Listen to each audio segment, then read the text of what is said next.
कल धनतेरस थी, आज रूप चौदस है, कल दीपावली है। मैं समग्र मध्य प्रदेश की जनता को शुभकामनाएं देना चाहता हूं कि दीपावली मध्य प्रदेश की शुभ हो। बहुत अनंत शुभकामनाएं देना चाहता हूं। मित्रों, ये दीपावली के बाद कल दीपावली में पटाखे जलाएंगे या नहीं जलाएंगे? अरे जोर से बोलो ना, जलाएंगे या नहीं जलाएंगे?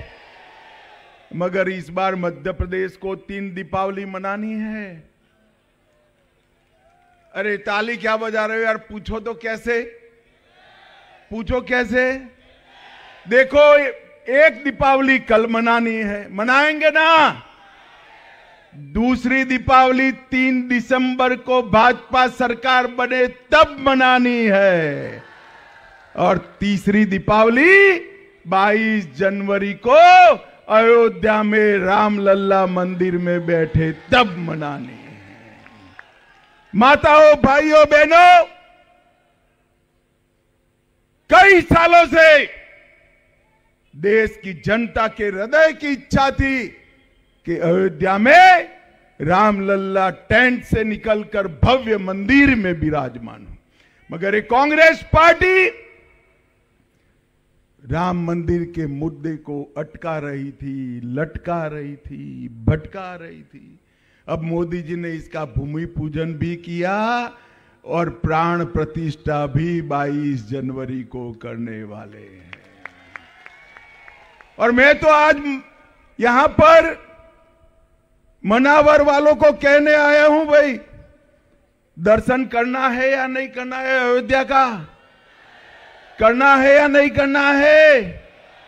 देखिए, पहले तीर्थ स्थान की यात्रा हमारे शिवराज जी ने चालू करी थी, कमलनाथ जी ने बंद कर दी, फिर चालू करी।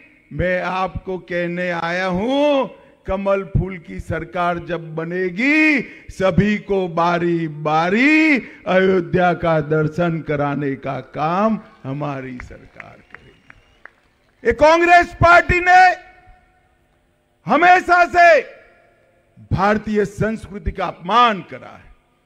मोदी जी ने अयोध्या में राम मंदिर बनाने का रास्ता प्रशस्त किया, महाकाल लोक बनाया, काशी विश्वनाथ कॉरिडोर बनाया, बाबा केदारधाम और मां विंध्यवासिनी के तीर्थ क्षेत्र बनाए, करतारपुर साहिब कॉरिडोर बनाया, कश्मीर में मां शारदा पीठ की फिर से पुनः प्रतिष्ठा करी और नए संसद भवन में सेंगोल लगाकर भारतीय संस्कृति का सम्मान करने का काम हमने किया। एक और, मोदी जी देश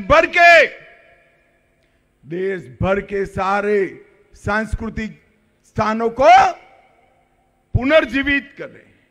और दूसरी ओर एक कांग्रेस पार्टी राजा भोज के नाम पर मेट्रो चलती है तो विरोध करती है, सागर में संत रविदास का मंदिर बनता है तो विरोध करती है, नर्मदा मैया का जयकारे से भी उनको तकलीफ है। अरे कमलनाथ, शर्म करो, शर्म करो।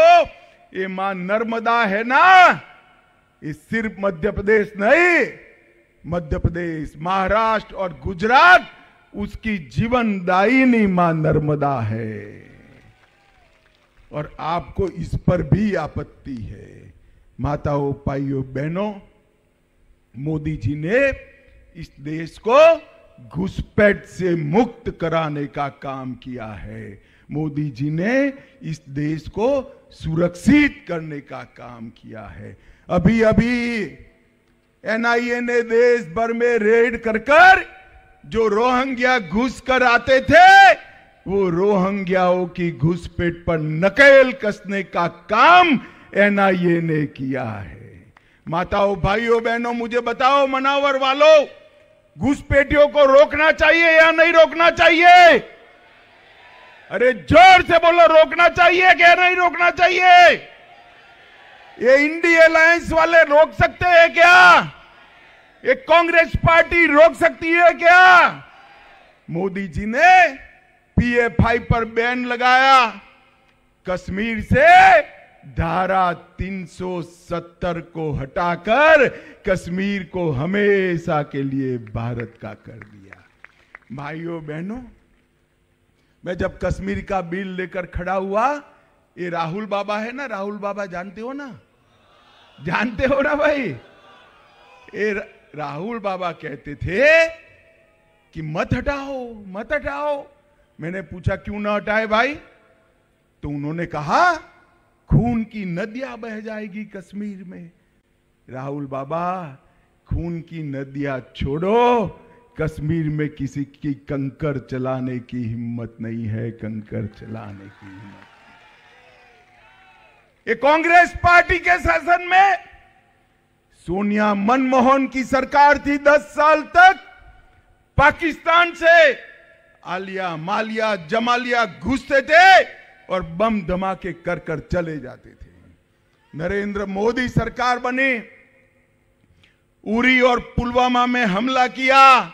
मोदी जी ने 10 ही दिन में सर्जिकल स्ट्राइक और एयर स्ट्राइक कर कर पाकिस्तान के घर में घुसकर आतंकवादियों का सफाया करने का काम नरेंद्र मोदी जी ने किया।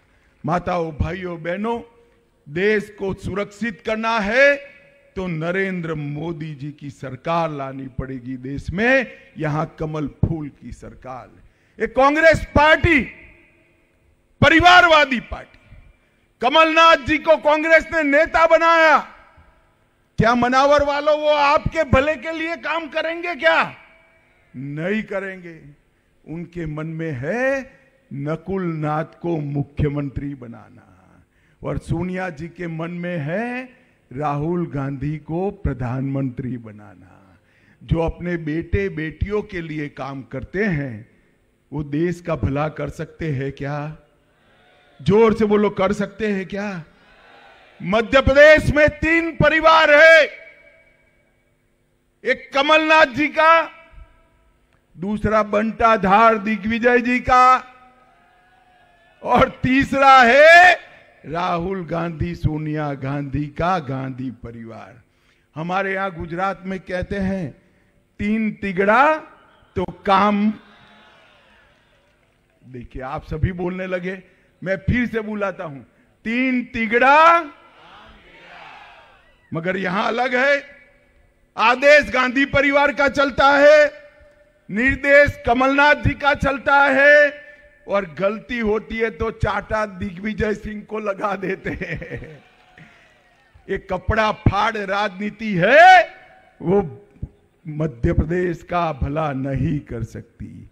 मित्रों, कमलनाथ जी ने भ्रष्टाचार की गंगा बहाई। 350 करोड़ का मोजरबेर घोटालों का आरोप है। 2400 करोड़ का अगस्ता वेस्टलैंड घोटाले का आरोप है। 600 करोड़ का इको फर्टिलाइजर घोटाले का आरोप है। 1100 करोड़ का गेहूं के बोनस के घोटाले का आरोप है, और 25,000 करोड़ की कर्ज माफी न करने का आरोप भी कमलनाथ पर है। ये भ्रष्टाचारी कभी मध्य प्रदेश का भला नहीं कर सकती। माताओं, भाइयों, बहनों, मैं आया हूं कहना चाहता हूं, एक कांग्रेस सरकार, कांग्रेस पार्टी दलित और आदिवासी विरोधी, इतने साल से सत्ता पर थे, कभी भी देश के राष्ट्रपति पद पर ट्राइबल बेटा या बेटी नहीं बने। मोदी जी ने ओडिशा की गरीब घर की ट्राइबल बेटी को महामहिम द्रौपदी मुर्मू बनाकर देश भर के आदिवासियों का सम्मान किया। 15 नवंबर को उन्होंने आदिवासी गौरव दिन मनाया, और इसके साथ साथ बजट में भी 29,000 करोड़ से आदिवासी कल्याण का बजट 1,29,000 करोड़ तक बढ़ाने का काम नरेंद्र मोदी जी ने किया। 70 स्कूल एकलव्य छोड़कर गए थे, हमने 70 की जगह 700 एकलव्य स्कूल का आवंटन करने का काम भारतीय जनता पार्टी की सरकार ने किया। मित्रों, आदिवासियों का जीवन इन्होंने नर्क बनाया है। शिवराज जी ने देश भर में सबसे पहले पेशा कानून को लाने का काम किया और इसके साथ साथ टाटिया भील के नाम से एक बड़ा स्मारक बनाने का काम शिवराज सिंह चौहान ने किया। शंकर शाह और रघुनाथ शाह के स्मारक बनाए, रानी दुर्गावती के नाम से रेलवे स्टेशन बनाया, रानी कमलापति के नाम से भी रेलवे स्टेशन बनाया और समग्र आदिवासी समाज का गौरव बढ़ाने का काम भारतीय जनता पार्टी की सरकार ने किया। मित्रों, ये जब कांग्रेस की सरकार थी, मध्य प्रदेश की हालत कैसी थी भाई? ना बिजली आती थी, ना रोड होते थे। मैं तो बाबा महाकाल के दर्शन करने के लिए हमेशा आता था, गुजरात से आता था। गुजरात से दाहोद तक गहरी नींद में सोते थे, जाबवा आते ही तुरंत नींद खुल जाती थी, क्योंकि गाड़ी ऐसे गड्ढे में गिरती थी जिससे आपको नींद लगे ही नहीं, मालूम ही नहीं पड़ता था कि रोड में गड्ढे है या गड्ढे में रोड है। भारतीय जनता पार्टी ने मध्य प्रदेश को बंटाधार स्टेट से, बीमारू राज्य से विकसित राज्य बनाने का काम भारतीय जनता पार्टी ने किया। ये मध्य प्रदेश में कांग्रेस 23,000 करोड़ का बजट छोड़कर गई थी। कितना बोलो तो भाई? 23,000 करोड़। फिर से बोलो। भाजपा ने, सरकार ने 18 साल में 23,000 करोड़ के बजट को 3,14,000 करोड़ तक पहुंचाने का काम भारतीय जनता पार्टी की सरकार ने। एसटी, एससी और ओबीसी में शिवराज सरकार ने बजट को 1,000 करोड़ से 64,000 करोड़ तक पहुंचाया। कृषि विकास दर 3% से 18% तक पहुंचाया।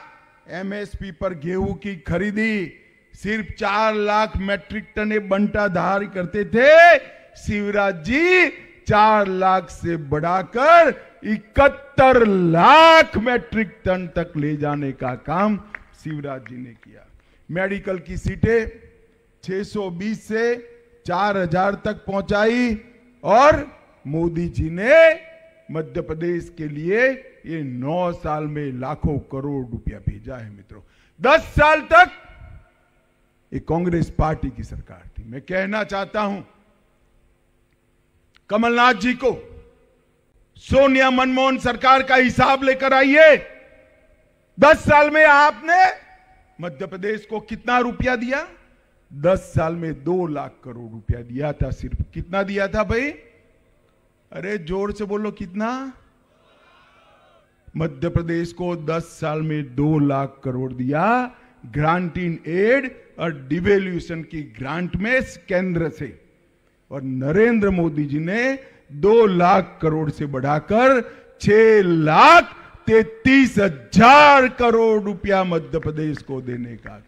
इसके साथ 5 लाख करोड़ रुपया मध्य प्रदेश के विकास के लिए, एयरपोर्ट, नेशनल हाईवे, अलग अलग योजनाएं और इसके साथ साथ रेलवे के लिए भी पैसा देने का काम नरेंद्र मोदी जी ने किया है। मित्रों, आज मैं कहना चाहता हूं कि अनेक गरीब परिवारों को 93 लाख, मेरी बात माताएं, बहनें, भाइयों जरा ध्यान से सुनना, 93 लाख किसानों को प्रति माह 12,000 रुपया हमारी डबल इंजन, प्रति साल 12,000 रुपया हमारी डबल इंजन सरकार देती है। कुल मिलाकर 21,000 करोड़ रुपया दिया। अब मुझे बताओ, बनाने वाले नहीं हो, मगर गलती से भी कमलनाथ की सरकार बनती है ये 21,000 करोड़ रुपया मोदी जी वाला चालू रहेगा? मोदी जी तो रखेंगे, कमलनाथ नहीं आने देंगे। जल जीवन मिशन में 65 लाख गरीबों के घर में जल से नल से जल पहुंचाया। 3,70,00,000 लोगों को आयुष्मान भारत योजना का फायदा दिया। 5 लाख की राशि स्वास्थ्य के लिए दी। अब सरकार 5 लाख से बढ़ाकर 10 लाख तक करने जा रही है मित्रों, 10 लाख तक करने। 80 लाख माताओं बहनों को शौचालय बनाकर दिया। 5 करोड़ से अधिक लाभार्थियों को मुफ्त 5 किलो अनाज दिया और 82 लाख बहनों को गैस का कनेक्शन देने का काम नरेंद्र मोदी सरकार ने। मनावर वालों, आप सभी का टीका लग गया है क्या? कोरोना का टीका लगाया हो? जरा हाथ ऊपर करे तो। लगाए सबका? 5 पैसा भी देना पड़ा है। मोदी जी ने 200 करोड़ टीके लगाकर पूरे भारत को कोरोना से सुरक्षित करने का काम नरेंद्र मोदी जी ने किया है। माताओं, भाइयों, बहनों, 2024 में फिर से मोदी जी को प्रधानमंत्री बनाना है और 3 दिसंबर को फिर से भारतीय जनता पार्टी की सरकार बनानी है। मुझे बताओ मनावर वालों, 3 दिसंबर को भाजपा सरकार के लिए वोट करोगे क्या? जरा जोर से बोलो, करोगे क्या? हमारे प्रत्याशी शिवराम जी को वोट दोगे? कमल के निशान पर बटन दबाओगे? मोदी जी को फिर से प्रधानमंत्री बनाओगे? तो मेरे साथ दोनों हाथ उठाइए, उठाइए दोनों हाथ, विजय के संकल्प की मुट्ठी भींचे और प्रचंड आवाज से बोलिए, भारत माता की, भारत माता की, वंदे वंदे वंदे।